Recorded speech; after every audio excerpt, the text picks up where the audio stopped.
अरे काय सांगू राजा, माझ्यावर देवच कोपला। 4 पोरांचा बाप रात्री उपाशीच झोपला।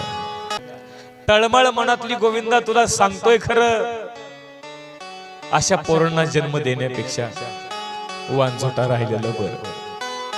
तळमळ मनातली गोविंदा तुला सांगतोय खरं, अशा लेकरांना जन्म देण्यापेक्षा वांझोटा राहिलेलं बरं। घरासाठी लढणारा बाप आज रक्तानेच माखला। काय सांगू राजा, माझ्यावर देवच कोपला। अरे काय सांगू राजा, माझ्यावर देवच कोपला। 4 पोरांचा बाप रात्री उपाशी झोपला। कोणाचाही तळतळाट घ्या, परंतु आपल्या मायबापाचा तळतळाट घेऊ नका। एकदा का मायबापाचा तळतळाट लागला ना, देवाला सुद्धा चुकत नाही।